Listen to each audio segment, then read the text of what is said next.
டைஸ்ல இந்த model question கேட்டாங்களா எப்படி குயிக்கா சால்வ் பண்ணுறது பார்க்கலாம். இங்க ஒரு 2 பகடை கொடுத்துருக்காங்க, அதுல புள்ளி கொடுத்துருக்காங்க. அதாவது 1ல இருந்து 6 வரைக்கும் புள்ளி கொடுத்துருக்காங்க. அதுல 4 புள்ளிக்கு ஆப்போசிட்டா எந்த புள்ளி வரும்னு கேட்டுருக்காங்க. கொஸ்டின்ல 2 பகடைகள் கொடுத்துருக்காங்க. ஸோ 2 பகடையிலுமே ஒரு குறிப்பிட்ட புள்ளிகள் இருக்குது. இந்த புள்ளிகள் பார்த்தோம்னா எதுவுமே சொல்லலைன்னா, அதாவது புள்ளிகள் பார்த்தோம்னா எதுவுமே மென்ஷன் பண்ணலைன்னா நம்ம 1ல இருந்து 6 வரைக்கும் வச்சுக்கணும். அதாவது ஒரு பக்கம் ஒரு புள்ளி இருக்குன்னா அடுத்த பக்கம் 2 புள்ளி, 3 புள்ளி, 4 புள்ளி, 5 புள்ளி, 6 புள்ளி இந்த மாதிரி இருக்கும். ஸோ இதுல 4வது புள்ளிக்கு ஆப்போசிட்டா என்ன புள்ளி வரும்னு கேட்டிருக்காங்க. ஸோ இந்த மாதிரி சம் கேட்டாங்களா, ரெண்டுலையும் பாருங்க ஏதாவது ஒரு புள்ளிகள் காமனா இருக்கும். ஸோ இங்க 2 டைஸ்லயுமே 4 புள்ளி, 2 டைஸ்லயுமே பாருங்க 4 புள்ளிகள் பார்த்தோம்னா காமனா இருக்கு. எந்த புள்ளிகள் காமனா இருக்கோ அதுல இருந்து அப்படியே கிளாக் வைஸ் ரைட் பண்ணிட்டு வாங்க. ஸோ ஃபர்ஸ்ட் டைஸ் பாருங்க, நான் ஃபர்ஸ்ட் 4 புள்ளி இருக்குது, அடுத்தது பாருங்க 6 புள்ளி இருக்குது, அடுத்தது 5 புள்ளி இருக்குது. நெக்ஸ்ட் ரெண்டாவது டைஸ் இருக்கு பாருங்க, 4 ஃபர்ஸ்ட் 4 புள்ளி, அதாவது ரெண்டுலயும் காமனா இருந்து எழுதணும். 4 புள்ளி, அடுத்தது 1 புள்ளி, அடுத்தது 2 புள்ளி. ஸோ இந்த கொஸ்டின்ல இங்க பாருங்க 6க்கு ஆப்போசிட்டா 1, 1க்கு ஆப்போசிட்டா 6, அதே மாதிரி 5க்கு ஆப்போசிட்டா 2, 2க்கு ஆப்போசிட்டா 5. ஸோ இதுல புள்ளி பார்த்தோம்னா 1ல இருந்து 6 வரைக்கும் இருக்கும். இப்போ நமக்கு தேவை 4க்கு ஆப்போசிட்டா என்ன வரும்னு கேட்கறாங்க. ஸோ இப்போ பாருங்க இதுல எது மிஸ் ஆகுது, 3 மிஸ் ஆகுது. அப்ப 4க்கு ஆப்போசிட்டா 3, 3க்கு ஆப்போசிட்டா 4. So option C is the correct answer. இந்த சம் பார்க்க தான் ரொம்ப பெரிய சம் மாதிரி இருக்குது. நீங்க கொஸ்டின் அண்டர்ஸ்டாண்ட் பண்ணி சால்வ் பண்ணி ப்ராக்டிஸ் பண்ணிட்டீங்களா, பார்த்தோன்னு குயிக்கா ஆன்சர் பண்ணிடலாம். பர்சன்டேஜ்ல இந்த கொஸ்டின் ப்ரீவியஸா ஆர்ஆர்பி எக்ஸாம்ல கேட்டிருக்காங்க. அதாவது ஒரு கடைக்காரர் ஒரு வாட்ச் ஒரு கால்குலேட்டர் வச்சிருக்காரு, ரெண்டோடைய அடக்க விலையும் சேம் தான், அதாவது ரெண்டோடைய காஸ்ட் பிரைஸும் சேம் தான். இப்போ எக்ஸாம்பிளுக்கு வாட்ச் 100 ரூபானா கால்குலேட்டர் 100 ரூபா தான்.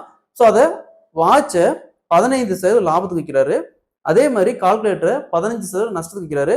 ஸோ மொத்தமா அவருக்கு லாபமா நஷ்டமா, எத்தனை சதவீதம் லாபம் இல்லை எத்தனை சதவீதம் நஷ்டம் கேட்குறாங்க.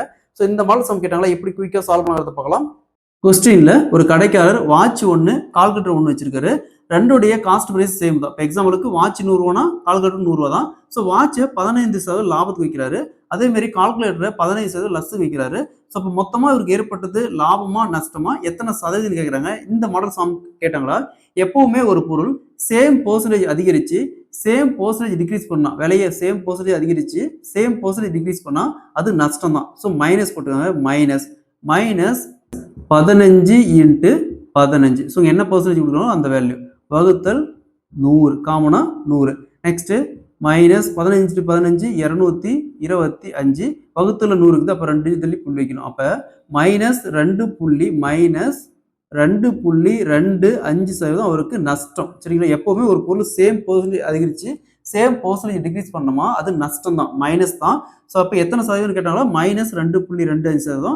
Option C is the correct answer. சதவீதத்தில் அடுத்த சம் பார்க்கலாம். இந்த சம் ப்ரீவியஸாக ஆர்ஆர்பி எக்ஸாம்ல கேட்டிருக்காங்க. அதாவது ஒரு கடைக்காரர் 2 பொருள் வச்சிருக்காரு, ஒவ்வொரு பொருளுடைய விலையுமே 891 ரூபா, 2 பொருளுடைய விலையுமே சேம் தான். ஒரு பொருளை 10% லாபத்துக்கு வைக்கிறாரு, இன்னொரு பொருளை 10% நஷ்டத்துக்கு வைக்கிறாரு. ஸோ மொத்தமா அவருக்கு எத்தனை சதவீதம் லாபம் இல்லை நஷ்டம் கிடைச்சிருன்னு கேட்குறாங்க. ஸோ இந்த மாடல் சம் கேட்டாங்களா, எப்படி குயிக்காக சால்வ் பண்ணுறது பார்க்கலாம். ஸோ கொஸ்டின்ல ஒரு கடைக்காரர் 2 பொருள் வச்சிருக்காரு, ஒவ்வொரு பொருளோட விலை 891 ரூபா. ஒரு பொருளை 10% லாபத்துக்கு வைக்கிறாரு, 10% லாபத்துக்கு வைக்கிறாரு, இன்னொரு பொருளை 10% நஷ்டத்துக்கு வைக்கிறாரு. ஸோ மொத்தமா அவருக்கு எத்தனை சதவீதம் லாபம் இல்லை நஷ்டம் ஏற்படுன்னு கேட்டுருக்காங்க. இந்த மாடல் சம் கேட்டாங்களா, எப்பவுமே ஒரு பொருள் சேம் பர்சன்டேஜ் இன்க்ரீஸ் ஆகி சேம் பர்சன்டேஜ் விலையை குறைச்சுமா அது நஷ்டம் தான். ஸோ மைனஸ் போட்டுருக்காங்க, மைனஸ். ஸோ இங்கே என்ன வேல்யூ கொடுக்கும் 10%. அப்போ 10 இன்ட்டு 10 வகுத்தல்ல காமனா 100, 0க்கு 0 அப்படியே கேன்சல் ஆகிடும். அப்போ என்ன இருக்கும், மைனஸ் 1 இருக்கும். ஸோ அவருக்கு -1% நஷ்டம், -1% நஷ்டம். So option B is the correct answer. Time and ஒர்க்ல அடுத்த சம் பார்க்கலாம். ஏ மற்றும் பி இருவரும் இணைந்து ஒரு வேலையை 30 நாட்கள் செய்து முடிப்பர். ஏ மற்றும் பி மற்றும் சி மூவரும் இணைந்து அதே வேலையை 24 நாட்களில் செய்து முடிப்பர் எனில் சி மட்டும் தனியே அந்த வேலையை எத்தனை நாட்களில் செய்து முடிப்பார் கேட்குறாங்க. டைம் அண்ட் ஒர்க்ல இந்த மாடல் சம் கேட்டாங்களா, டைரக்டா இது ரெண்டுக்கும் எல்சிஎம் எடுத்தோமா, 30க்கு 24க்கு எல்சிஎம் எடுத்தோமா 120. ஸோ இந்த 30 எத்தனை டைம் இருக்குன்னா 120 வரும், 4 டைம். அதே மாதிரி இந்த 24 எத்தனை டைம் இருக்குன்னா 120 வரும், 5 டைம். ஸோ இந்த 4 அப்படிங்கிறது ஏவும் பியும் ஒரு நாளைக்கு செய்யக்கூடிய வேலை. இந்த 5 அப்படிங்கிறது ஏபிசி 3 பேர் சேர்ந்து ஒரு நாளைக்கு செய்யக்கூடிய வேலை. ஸோ இந்த 5லேருந்து, அதாவது இந்த ஏபிசிலேருந்து ஏபியை மைனஸ் பண்ணால் சிக்கான வேலை தெரிஞ்சு போயிடும். ஸோ அப்போ 3 பேர் சேர்ந்து செய்கிற வேலை ஒரு நாளைக்கு 5 மைனஸ் ஏ மற்றும் பிக்கான ஒரு நாள் வேலை 4. ஸோ அப்போ 5 - 4 = 1. ஸோ இந்த 1 அப்படிங்கிறது சி ஒரு நாளைக்கு செய்யக்கூடிய வேலை. மொத்த வேலை பாருங்க 120. அப்போ 120 வகுத்தல் 1 கேன்சல் பண்ணுமா 120. ஸோ சி மட்டும் தனியாக செஞ்ச அந்த வேலையை 120 நாளில் செஞ்சு முடிப்பாரு. Option B is the correct answer. பார்ட்னர்ஷிப்ல இந்த கொஸ்டின் ரீசெண்டா எஸ்எஸ்சி எக்ஸாம்ல கேட்டிருக்காங்க. இந்த கொஸ்டின் பார்க்க தான் ரொம்ப பெரிய கொஸ்டின் மாதிரி தெரியுது. இந்த கொஸ்டினுக்கு ஜஸ்ட் ரேஷியோ தெரிஞ்ச போதும் நம்ம இந்த சமயம் ஈஸியாக சால்வ் பண்ணிடலாம். அதாவது சோனு, பிரேம், அலோக் 3 பேர் சேர்ந்து ஒரு பிசினஸ் ஸ்டார்ட் பண்றாங்க. சோனு அப்படிங்கிறவர் ஸ்டார்டிங்லேயே அந்த இயரோடைய ஸ்டார்டிங்லேயே 40,000 இன்வெஸ்ட் பண்றாரு. பிரேம் அப்படிங்கிறவர் 4 மாசம் கழிச்சு 80,000 இன்வெஸ்ட் பண்றாரு. அதே மாதிரி அலோக் அப்படிங்கிறவர் 8 மாசம் கழிச்சு 1,20,000 இன்வெஸ்ட் பண்றாரு. ஸோ கடைசியா 1 வருஷம் கடைசியா 1,56,000 ரூபாய் ப்ராஃபிட் வருது. ஸோ அதுல அலோக்கு எவ்வளவு ஷேர் போகணும்னு கேட்கறாங்க. ஸோ இந்த மாதிரி சம் கேட்டாங்களா, எப்படி குயிக்கா சால்வ் பண்ணலாங்கிறத பார்க்கலாம். கொஸ்டின்ல சோனு, பிரேம், அலோக் 3 பேர் சேர்ந்து ஒரு பிசினஸ் ஸ்டார்ட் பண்றாங்க. அதுல சோனு அப்படிங்கிறவர் 40,000 இன்வெஸ்ட் பண்றாரு, பிரேம் அப்படிங்கிறவர் 80,000 இன்வெஸ்ட் பண்றாரு, அலோக் அப்படிங்கிறவர் 1,20,000 இன்வெஸ்ட் பண்றாரு. ஸோ டைம் பார்த்தோம்னா சோனு அப்படிங்கிற ஸ்டார்டிங்லேயே அதாவது வருஷத்தோடய முதல்லயே 40,000 இன்வெஸ்ட் பண்ணிட்டாரு. பிரேம் அப்படிங்கிற 4 மாசம் கழிச்சு உள்ள வராரு. அலோக் அப்படிங்கிற 8 மாசம் கழிச்சு உள்ள வராரு. ஸோ அப்போ மொத்தமாக ப்ராஃபிட் 1,56,000 வருதுன்னா அதில் அலோக்கு எவ்வளோ போகணும்னு கேட்குறாங்க. ஸோ இந்த மாதிரி சம் கேட்டாங்களா. ஸோ இதில் பாருங்க, இதில் டேரெக்டா எல்லாமே காமனாக 4 ஜீரோ இருக்குது. அப்போ டேரெக்டா அப்படியே கேன்சல் பண்ணிருங்க. 4 ஜீரோ அப்படியே கேன்சல் பண்ணிருங்க. அப்போ இங்கே என்ன இருக்கும், 4, அதேமாதிரி இங்கே 8, அதேமாதிரி இங்கே 12. ஸோ ஒரு வருஷம் அப்படிங்கிறாங்க. ஒரு வருஷம் அப்படிங்கிறது 12 மாசம். இவரு முழுசாக இன்வெஸ்ட் பண்றாரு. அப்போ இன்ட்டு 12. இவரு 4 மாசம் கழிச்சு வராரு. அப்போ பேலன்ஸ் இருக்குது ஒரு வருஷத்துல 8 மாசம். அப்போ இன்ட்டு 8. ஸோ அதே மாதிரி இவரு 8 மாசம் கழிச்சு வராரு. அப்போ பேலன்ஸ் அந்த வருஷத்துல இருக்கிற மாசம் 4 மாசம். ஸோ நெக்ஸ்ட் 4 கேன்சல் பண்ணால் 4, இங்கே 2, இங்கே 4 அப்படி கேன்சல் ஆயிரும். ஸோ அடுத்தது 4 கேன்சல் பண்ணால் இங்கே 3, இங்கே 2, இங்கே 3. ஸோ அப்போ 3:4:3. ஸோ கொடுத்துருக்கிற அமௌண்ட்டை 3:4:3 ரேஷியோவில் பிரிச்சுமா யாருக்கு எவ்வளோ அமௌண்ட் போகுது தெரிஞ்சிடும். நமக்கு தேவை அளவுக்கு மட்டும்தான். ஸோ அளவுக்கோட ரேஷியோ பாருங்க 3 வகுத்தல். எப்பவுமே யாருடைய இது கேட்குறாங்களோ அதை நியூமரேட்டர் போட்டுக்கணும். வகுத்தல்ல எத்தனை பேர் இருக்காங்களோ டோட்டலாக அதெல்லாம் ஆட் பண்ணி டினாமினேட்டர் போட்டுக்கணும். அப்போ 3 + 3 6, 6 + 4 10 இன்ட்டு டோட்டல் ப்ராஃபிட் 1,56,000. ஸோ ஒரு ஜீரோ அப்படியே கேன்சல் ஆயிரும். Next 3 into 15,600 = 46,800. ஸோ அப்போ அலோக்கு இந்த 1,56,000 அலோக் அப்படிங்கிறதுக்கு 46,800 போகும். Option D is the correct answer. Time and ஒர்க்ல அடுத்த சம் பார்க்கலாம். PQR 3 பேர் சேர்ந்து ஒரு வேலையை 4 நாட்கள் செய்வாங்க. P மட்டும் தனியா செஞ்சா 8 நாள் செய்வாரு. Q மட்டும் தனியா செஞ்சா 12 நாள் செய்வாரு. அப்ப R மட்டும் தனியா செஞ்சா எத்தனை நாள் அந்த வேலையை செய்து முடிப்பாரு கேட்கறாங்க. ஸோ இந்த மாதிரி சம் கேட்டாங்களா, எப்படி குயிக்கா சால்வ் பண்ணலாம் பார்க்கலாம். ஸோ அதற்கு முன்னாடி நம்முடைய அகாடமியில CRPF எக்ஸாமுக்கான new online classes and test batch start ஆயிருக்கு. ஸோ கிளாஸஸ் பத்தி வேற ஏதாவது டீட்டெயில் வேணும்னா மேல இருக்கிற இந்த நம்பருக்கு கான்டாக்ட் பண்ணுங்க. கொஸ்டின்ல PQR 3 பேர் சேர்ந்து ஒரு வேலையை செஞ்சா 4 நாள் செய்வாங்க. அதே வேலையை P மட்டும் தனியா செஞ்சா 8 நாள் செய்வாரு. அதே வேலையை Q மட்டும் தனியா செஞ்சா 12 நாள் செய்வாருன்னா ஸோ R மட்டும் தனியா செஞ்சா எத்தனை நாள் செய்வார்னு கேட்கறாங்க. இந்த மாடல் சம் கேட்டால ஃபர்ஸ்ட் இந்த 3க்கும் எல்சிஎம் எடுங்க. எல்சிஎம் எடுத்தா 3க்கும் 24. ஸோ 4 எத்தனை டைம் இருக்குன்னா 24 வரும், 6 டைம். 8 எத்தனை டைம் இருக்குன்னா 24 வரும், 3 டைம். 12 எத்தனை டைம் இருக்குன்னா 24 வரும், 2 டைம். ஸோ இது PQR 3 பேர் சேர்ந்து ஒரு நாளைக்கு செய்யக்கூடிய வேலை. இது P ஒரு நாளைக்கு செய்யக்கூடிய வேலை, இது Q ஒரு நாளைக்கு செய்யக்கூடிய வேலை. ஸோ அப்போ இந்த PQRல இருந்து PQ மைனஸ் பண்ணா Rக்கான வேலை தெரிஞ்சிடும். ஸோ PQR எத்தனை 6 மைனஸ் P மற்றும் Qக்கான வேலைகள் பார்த்தோம்னா 3 + 2 5. அப்போ 6 - 5 = 1. ஸோ இது பார்த்தோம்னா R ஒரு நாளைக்கு செய்யக்கூடிய வேலை. மொத்த வேலை பாருங்க, மொத்த வேலை 24. அப்போ 24/1 கேன்சல் பண்ணா 24. ஸோ அப்போ R மட்டும் அந்த வேலையை தனியாக செஞ்சா 24 நாள் செஞ்சு முடிப்பாரு. Option D is the correct answer. Time and ஒர்க்ல அடுத்த மாடல் சம் பார்க்கலாம். இந்த சம் ப்ரீவியஸா RRB எக்ஸாம்ல கேட்டிருக்காங்க. இந்த சம் பொறுத்த வரைக்கும் நம்ம ஈவன் சால்வ் பண்ணாமே கொஸ்டின் அண்டர்ஸ்டாண்ட் பண்ணிட்டா போதும், சால்வ் பண்ணாமே ஆன்சர் பண்ணிடலாம். அதாவது P ஒரு வேலையை தனியா செஞ்சா 8 நாள் செய்வாரு.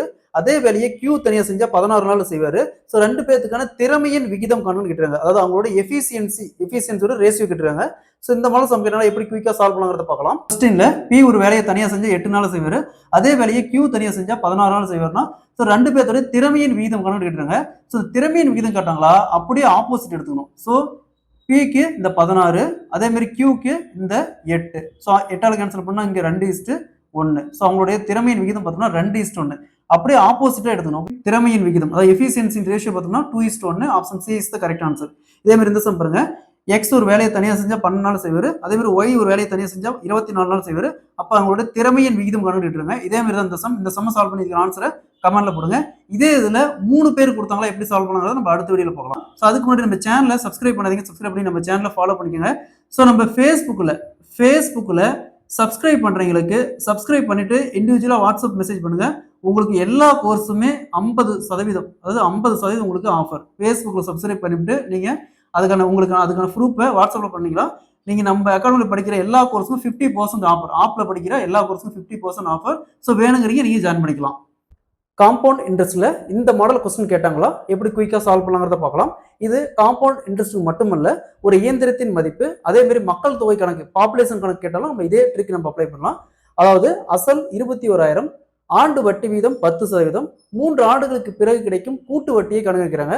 ஸோ இந்த மாடல் சம் கேட்டாங்களா எப்படி குயிக்கா சால்வ் பண்ணுறது பார்க்கலாம். அதற்கு முன்னாடி நம்ம சேனலை சப்ஸ்கிரைப் பண்ணாதீங்க, சப்ஸ்கிரைப் பண்ணி நம்ம சேனலை ஃபாலோ பண்ணிக்கோங்க. கொஸ்டின்ல அசல் 21,000, வட்டி ஆண்டுக்கு 10% கூட்டு வட்டி, 3 ஆண்டுகளுக்கு பிறகு கிடைக்கும் கூட்டு வட்டியை கணக்கிடுறாங்க. ஸோ இந்த மாடல் சம் கேட்டாங்களா ஃபர்ஸ்ட் இந்த அசல் ரைட் பண்ணிக்கோங்க. எவ்வளவு சொல்லியிருக்காங்க? 21,000 பெருக்கல். ஸோ இங்க வட்டி 10% சொல்லியிருக்காங்க. எப்பவுமே நம்ம பேஸா 100% வச்சுக்கணும். அது கூட கொடுக்குற வட்டி ஆட் பண்ணிக்கிறோம். இப்போ 100 + 10 110, 110% இன்ட்டு 110% இன்ட்டு 110%. அதாவது 3 வருஷம் சொன்னதுனால நம்ம 3 டைம் ரைட் பண்ணிட்டோம். இதே கொஸ்டினை 2 வருஷம் சொன்னாங்களா நம்ம 2 டைம் மட்டும் ரைட் பண்ணா போதும்.